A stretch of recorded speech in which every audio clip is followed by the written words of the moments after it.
Real niggas don't die. Appetite for destruction. Just a nigga with an attitude. Always in something. Impala on 8. What's going on, family? Welcome to another episode of the Tariq Elite Radio Show. My name is Mr. Tariq Elite, and I'm glad to have all of your asses listening in today. Today's show is brought to you by this brand new book called This Report, the Hebrew Phoenician History Called the Bible. It's by a brother named Hashua Amariel, and you can get this book at lulu.com.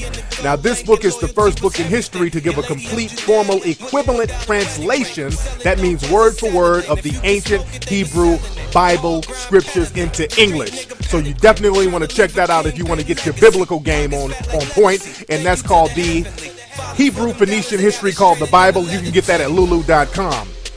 And today's show is brought to you by HiddenColorsFilm.com. That's where you can get Hidden Colors 1, 2, and 3. Ladies and gentlemen, the top-selling documentaries in the country right now. And you can also get those at Amazon.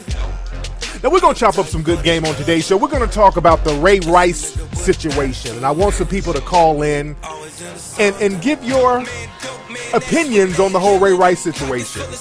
The phone number is 818-850-5404. And we're going to get into that right after a very quick commercial break, ladies and gentlemen. So we'll be right back after these messages. The Runway Boys Flight Club, that's an international clothing company that represents the travel lifestyle. Founded in 2005, the Runway Boys started as a group of active duty Air Force members. And them using their international connections, the group would start producing clothes for men, women, and children. The planes, hotels, parties, the people all across the world became the inspiration behind the logo and the brand. Visit runwayboys.com. That's runwayboyz.com and enter the promo code runwayboys for 10% off on your purchase. Case Ultra, the t-shirt brand inspired by ancient mysteries and modern style. Sign up for their t-shirt subscription and get a new exclusive shirt delivered every month automatically. Every shirt comes with a magazine that doubles as a poster, which describes the story and the history behind the design and the detail. It also comes with free stickers. Sign up for the t-shirt subscription right now. Tariq Radio listeners use the coupon code KFLEX and get 50% off on your first month. That's CaseUltra.com. Again, that's CaseUltra.com. You know, one of my favorite songs back in the day from Usher is called Let It Burn. But what you don't want to let burn are your genitals. That's because casual sex is on the rise right now, and so are STDs. And yes, it can happen to you. You can't be so trusting with people out here. And you want to get yourself checked out. So you need to go to stdhometestkit.com and order their in-home STD test kit. You can test at home and you can get the results at home. And the results come in less than 10 minutes. Plus you get instant HIV testing. No mailing off to the lab. No embarrassing trips to the STD clinic with other people you might know that's burning along with you. Go to stdhometestkit.com right now. Add the KFLEX coupon code and get 25% off on your order. You're now tuning into the King of Game, Tariq Elite, on Tariq Elite Radio.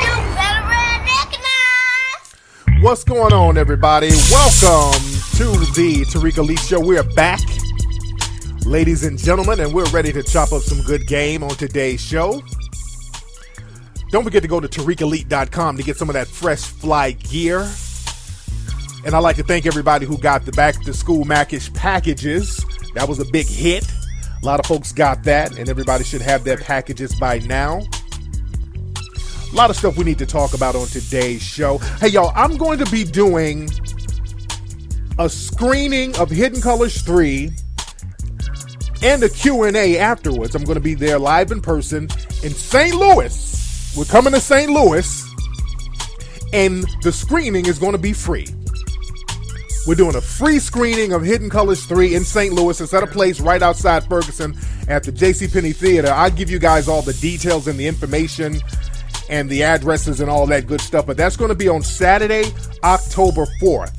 We're doing this for the Recall for Mike hashtag. This is going to help people get out here and get ready to vote so they can start recalling some of those politicians out there in Ferguson who are not really handling their business correctly. I saw they had a council meeting the other day and it was just haywire. Those people need to be brought out of office, so we're having a screening Absolutely free down in St. Louis. I'm going to do a question and answer after the screening. That's going to be October 4th. That's going to be in a few weeks from now, family.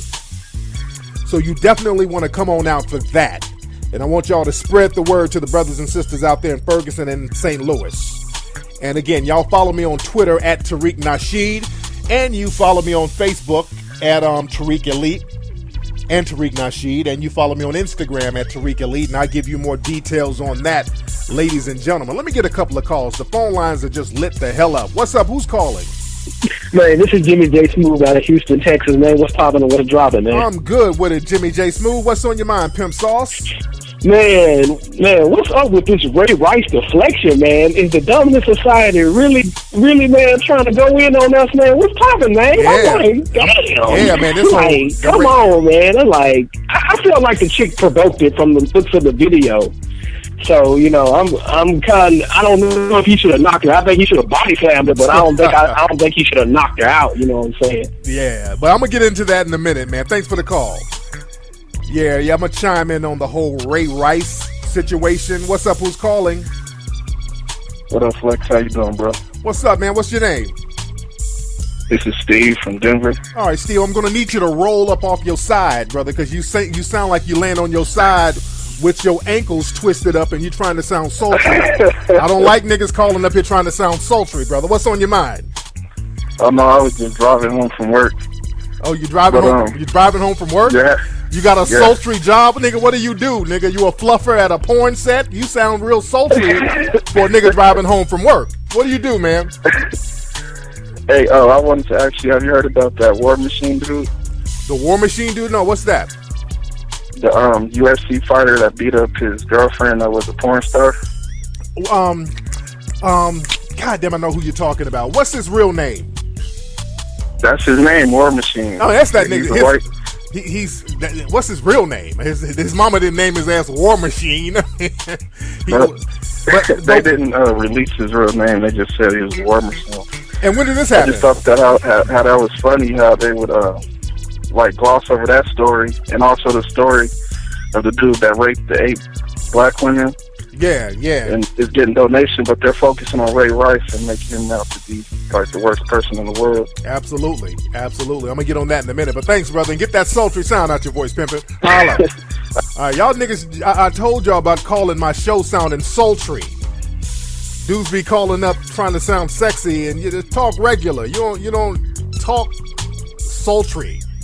That's not a normal voice. You sound like that when you call up a chick. That just rubs me the wrong way. But I'm going to get on the whole Ray Rice thing in a minute. Before I forget, let me play this clip of Mike Tyson. Mike Tyson, shout out, I love Mike Tyson. Mike Tyson was on a Canadian news show. He's up there promoting, I think he's promoting his one-man show. And his one-man show is pretty good. His one-man show is very, very good. He's just talking about his life, and he's doing his thing on stage, and it's a very good show. And in this interview, Mike is sitting there with the promoter. The promoter is cool, and there's a black newscaster. And they always put the black newscaster up there in front so they can ask some fucked up bullshit to another black person so it don't look real raggedy.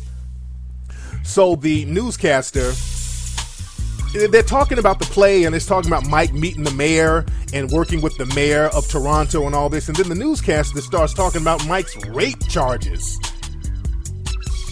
You start digging that up. And then Mike, checked him a little bit. Mike started going off a little bit with the, I'm going to let y'all hear it. But Mike started cussing the dude out a little bit. And it is funny. And then the dude deserved it. Here it is. Big hit. Now, some of your critics would say, there's a race for mayor. We know you're a convicted rapist. This could hurt his campaign. How would you respond to that? Hey, I don't know who said that. You're the only one I heard say that. You know what I mean? And I don't have no comment to that. Because it's negative, and you're being negative, and I met the mayor, right? And nothing they can do about it. We actually had a really good time. We talked about George Cervallo, who was a legend in your city. And that's Mike's promoter talking on the side too. Great man with whom Mike spent quite a bit of time yesterday talking about his life, highs and lows. It's so interesting because you come across like a nice guy, but you're really a piece of shit. Hey, With that come comment. on. No, that was a piece of fuck you. That was a piece of shit. You know, we're doing live TV Hey, now. I don't care. What are you gonna do about it? All right, you got a show that you're doing tonight. We are. You know, a lot of people We are. Where gonna it be comes there. raw and it's the real truth. Yeah, a lot of it's people the are truth. going to be there to see your show. Just tell us a bit about it. It speaks for itself. Everyone saw the show. All right. It's a Broadway production. It went to Vegas. It went to actually 28 cities in the United States. And we're really, really proud to bring it here. And we're actually going to Monaco on October 9th. We're going to be in Monte Carlo. Right. Is it nerve-wracking for you to do something like this, or is it more nervous for you to box? How does it compare? I don't know. It's more nerve-wracking for me here talking to a rap piece of shit like you. Come on, Mike. No, because you're a piece of shit. All right. You really not. We're gonna wrap up this interview. Thank you for coming in. Fuck you. The look on dude's face is hilarious. He's trying to be all professional now, so we're gonna wrap up. Mike, like, fuck you. You gotta see it, man. Good stuff. Good stuff, man. They always put the black reporters out there to try to say some slick, underhanded shit to a black entertainer. So Mike got at him. Mike ain't the one to do that too. But I digress. Let me get a couple of more calls before I go in on this whole Ray Rice thing. What's up? Who's calling? What's up? This is D Block from Columbus, Ohio. What's up, D Block? How you doing, homie? Not too bad, not too bad. What's on your mind? All right. I was calling about the Ray Rice thing, and I just wish society would say or admit that we treat women like a bunch of retarded adults that we got to make special provisions for, such as, I guess, certain ones, they feel like they're too stupid to keep themselves out of harm's way, like spitting and smacking a man and not expect to be hit back. And I'm just kind of tired of arguing with women about it. Like, no, you don't do that regardless of what she does. And it's like, I don't understand that logic. Like, I'm tired of fighting with women about that. Like, well, she can smack him and she can do this. You don't do that. Now, I will say I don't feel like he was right for knocking her out in the elevator, because that's a loved one. Right. And I wouldn't even do like a little homie like that was a loved one, like, you know what I'm saying, like just knock his ass out and then drag him out. I wasn't really feeling that. But right. Just the whole women don't hit men under any circumstances, I just think that's stupid. Right. I'm kind of tired of hearing it. There you go, man. Thanks for the call, fam. All right, now let me give my assessment on this whole thing. For those who don't know, football player Ray Rice, he back, I think in April, there was a situation with him and his then fiance. She's now his wife, Janae Rice. They got into an altercation, and she called the police on him, and they were both arrested for domestic violence. He knocked her out, and then the video surfaced of them fighting. Basically, she ran up on him. At first, she smacked him outside the elevator. I think he spit on her, and then inside the elevator, he hit her again. Then she ran up on him, and then he swung and hit her. And what happened was, when she fell down, her head hit the railing and she got knocked out. So it was really the railing that knocked her out. But again, my whole thing is this, and the NFL, the team he played for, they suspended him. Now there's this big, huge media outcry over Ray Rice, and now this whole domestic violence thing. It's become overkill now. The media and all of these social networking outlets, they're jumping on this. Ray Rice is now the poster child of woman beating all of a sudden. And we got to look at the hypocrisy of it. Now, I'm not saying what the guy did was wrong. I mean, you shouldn't be fighting and all that. And basically what Janae did, she pulled the Solange. She did a Solange move. And instead of my man just kind of keeping it chill like Jay-Z did, because that's what Solange wanted Jay-Z to do. Solange was doing all that punching and kicking because she wanted Jay-Z to raise up and swing on her in any way so that she could now be paraded around like a victim of domestic violence. But Jay-Z was too cool to take the bait. But Ray, it was an emotional situation. It seemed very reactionary. She ran up on him, and then he, reactively swung on her. I'm not saying good or bad, right or wrong, but it happened. And that just not only, I think it ruined his career, but now they're going to use him as the poster child for a woman beating all of a sudden. And the dominant society, they have jumped on this heavy. And the interesting thing is that there are a lot of black people who are being paraded around, made to speak on this situation and to speak down on Ray Rice. And this just goes to show how politically naive black people are.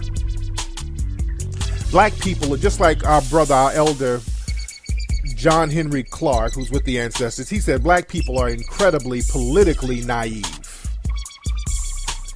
Because when they put a camera in our face and tell us to throw another black person under the bus along with them, black people jump at the opportunity, which is a huge mistake.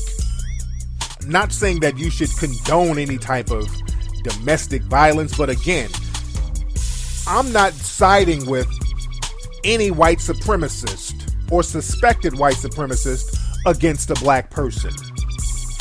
That's not going to happen. We need to get out of that habit, because they never side with us against one of them. I've said this a million times. I'm going to say it 1,000,001 times. They never side with us against one of them. They do not throw themselves under the bus like we are so quick to throw each other under the bus. Now, it's very ironic that Ray Rice is now the poster child of domestic violence when you have so many people in the dominant society, so many entertainers who have committed domestic violence. Most of them, you don't even know they did it.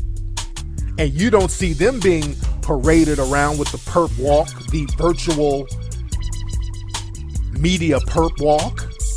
They're not parading them around. You don't see all these women's groups up in arms over these people in the dominant society. There's a whole laundry list of people in the dominant society who's been charged with domestic violence. Now, some of the people we're already familiar with. Mel Gibson, we know about him. They're not making him the poster child of domestic violence. They didn't make Sean Penn the poster child of domestic violence when he committed it. They're not making Charlie Sheen the poster child of domestic violence, and he done whooped all types of women's asses. They're not parading him around and throwing him under the bus and siding with us against him. You don't hear about Nicolas Cage, who was charged with domestic violence. You don't even know about that.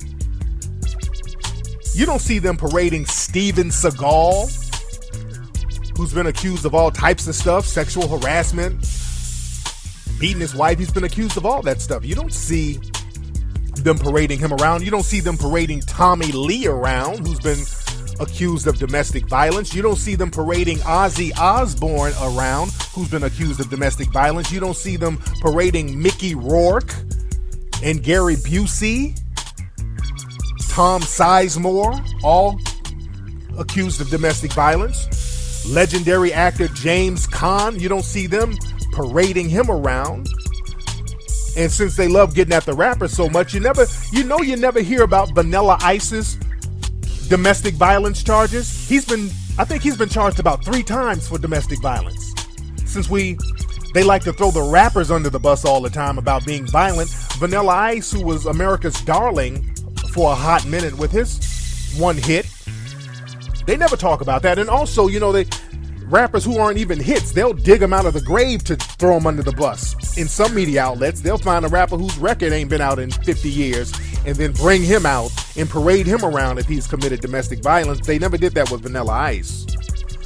Other celebrities and public figures in the dominant society, Josh Brolin, actor, William Koch from the Koch brothers, billionaire. A lot of folks don't know he was accused of domestic violence. All that stuff is on the low. Batman, Christian Bale, he was accused of jumping on his own mama. You don't hear nothing about that. You don't see them parading him around. But Ray Rice, all of a sudden, Ray Rice is the poster child for domestic violence. See, it's that hypocrisy of the dominant society. There's a hypocrisy there. When there's a black face on some type of domestic crime or any kind of crime, they overemphasize that. All these other people, they get a smack on the wrist, or they don't get a smack at all. But when the black person does it, they go into overdrive. And my thing is this, that's how white supremacy works. I'm not even tripping on that. That's what white supremacy is. That's the great thing about white supremacy for the dominant society. Our own, we give our own a pass, but other people, we go overboard to punish them. That's how white supremacy works. The problem I have are the black people who go along with these white supremacist ideologies. That's the issue I have. Black people who go along with that nonsense. Because in the back of black people's minds, they think that they're going to get something out of it. It's some type of sick psychological satisfaction black people get from throwing other black people under the bus alongside with white supremacy. You think that getting a pat on the head from the dominant society is somehow gratifying to you. And that's a sickness that a lot of black people got to get out of them. Because see, you got to understand, there's an industry in putting money behind demonizing black people accused of domestic violence. There's an industry behind that. Because that caters to a lot of those old black male violence stereotypes. And black women too. They have the same stereotypes for black women, but it's really overemphasized with black males. To portray the black man as ultra violent, because this gives the dominant society justification for practicing white supremacy upon black people, black males in particular. To portray black people and black males as ultra violent, showing that they need to be subjugated. That's been the whole trick from day one. And the thing is, domestic violence charges, those are the best charges. They love that. They love it. Because now, when they demonize black males, they can pretend that they're not doing it because of race. They can pretend they're doing it because they want to look out for women. That's a great way to hide white supremacy. Hide it behind the facade of you looking out for women's rights and women's well-being. Particularly black women's well-being, which they never do in any other case. But if they can get an opportunity to demonize a black male, they'll join with black females cosmetically. They're not really helping black women. They'll just use black women as the catalyst to throw the black male under the bus. Again, there's an industry for that. That's why they make movies like What's Love Got to Do with It? That's why that movie was a hit, because, they'll put big dollars into making Ike Turner the poster child for domestic violence. Whereas some of those 1950s rockers, they were beating the shit out of their women. The ones in the dominant society. It wasn't just the black ones. It's very interesting that they would make Ike Turner the poster child for domestic violence. And there's a lot of, with Jerry Lee Lewis, all these people, they were doing some real slick shit. A lot of those old rockers were doing some real slick shit. Shout out to Ted Nugent and his molestation accusations, if we want to go there. But again, when they do that, domestic violence is a great facade, because now you can throw black men under the bus without looking racist and pretend you're doing it to support women. This is why the National Organization for Women, they've come out and they've made big noise about Ray Rice. And the White Houses, I think they sent out something about Ray Rice. I think the Congress sent out some type of memo. So everybody's using this as an opportunity to jump on board. But I find it so interesting that the National Organization for Women, they're coming out making noise. They're drilling the NFL and trying to get people removed because they knew about it. So now the National Organization for Women, all of a sudden, they're making big noise about a woman being abused. Why? And I've said this a million times, as long as there's a black face on it, they'll come out in droves. Those women's groups didn't make a sound when you had police officers, white cops, pulling naked black women out of houses, beating them up. In New York, the cops pulled a naked black woman out of her house, and she was innocent. She wasn't even the one they were going for. They pulled that woman out of her house and beat her ass. Where was the National Organization for Women? See, that you got to call out the hypocrisy, and I want you to ask them this. I want you to ask these people this. Since they all of a sudden care so much about the black female, the only time they care about black females is if there is a situation where a black man can be thrown under the bus. That's why I've been so critical of that whole street harassment thing, because the face of street harassment, black men. And they pretend to join forces with black women in order to throw black men under the bus, and ultimately black women will be thrown under the bus as well. But you never see the National Organization of Women say anything about the black woman out here in California who got beat up by that cop on video. They didn't say a peep about that. I haven't heard them say anything about the white cop who raped about 8 or 9 black women. There's a cop raping black women. Not only that, people been raising money for this cop. They had a GoFundMe page where they're literally raising money. Last I heard, it was like $15,000, $20,000 raised for this cop who was raping black women. Now, and all those organizations said nothing. Now, when the black man is the face of violence, the National Organization of Women come out in droves. See, the thing is, you have to understand, the mainstream feminists, they come out because, see, they know they can flip this into a money-making opportunity. And demonizing a black male, that's money. That's always been a big money maker.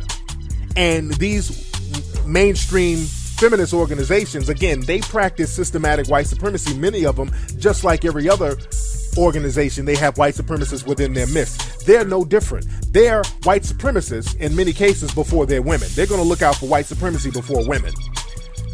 That's why they're not saying anything about all these women getting beat up by white males, but all of a sudden they're coming out playing Captain Save-'em when there's a black face there. And again, they can flip this into money. See, what they'll do, they'll come out for Floyd Mayweather. Just like with Floyd Mayweather's ex, he has feminist lawyers.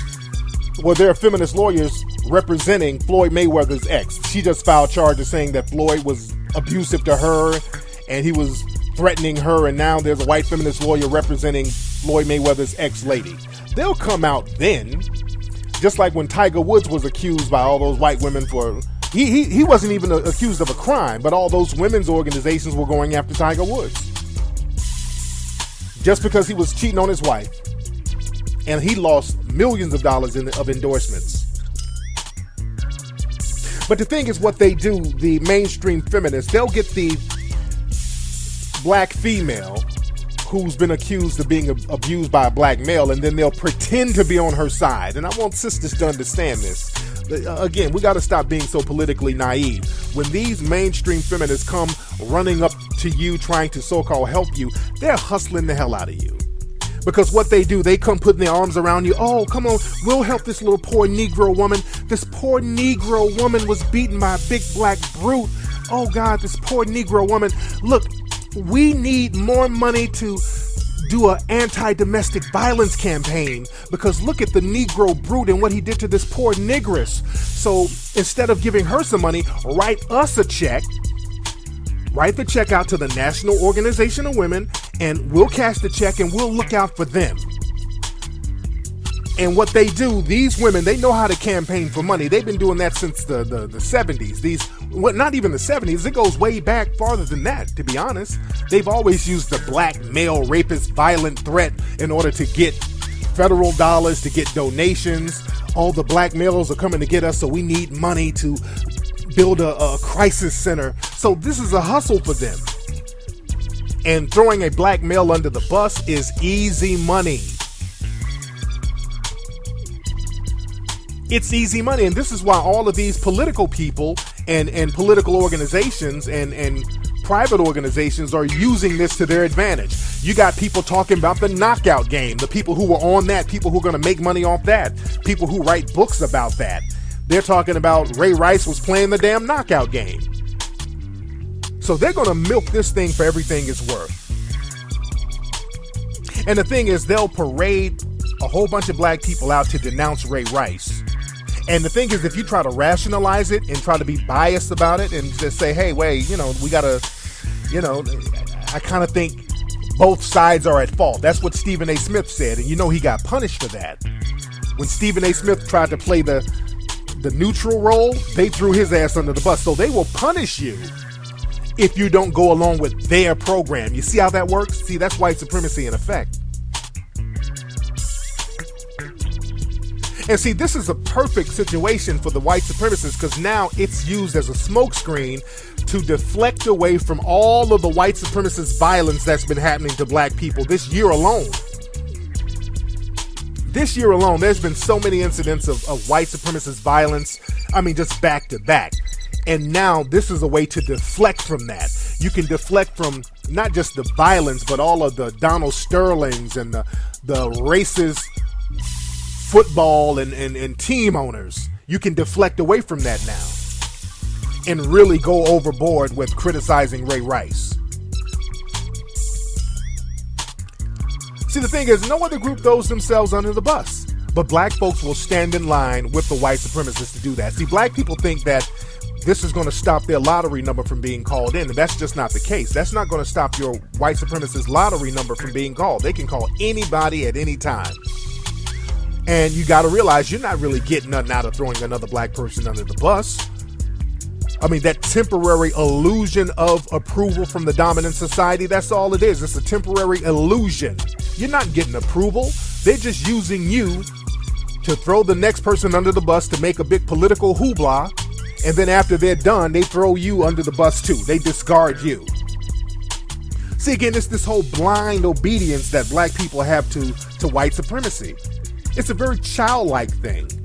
It's like the adults, they keep you out of their business, but they make the children tattletale on each other. And that's how they treat black people. Black people are treated like children. See, the adults don't let you in their business.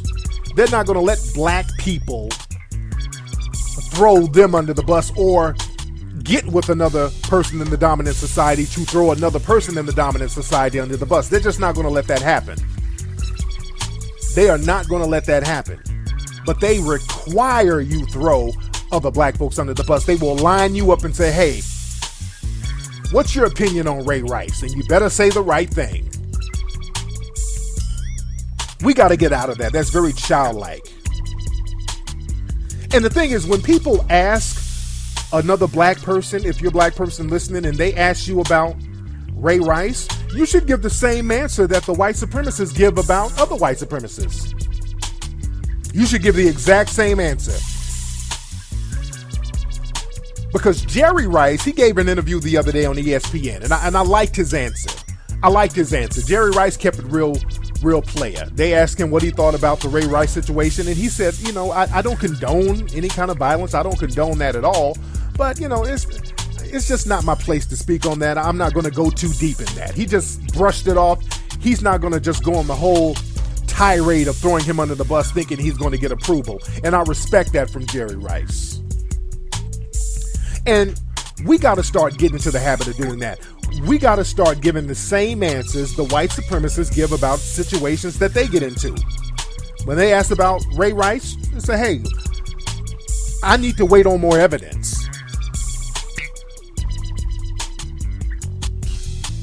That's the answer.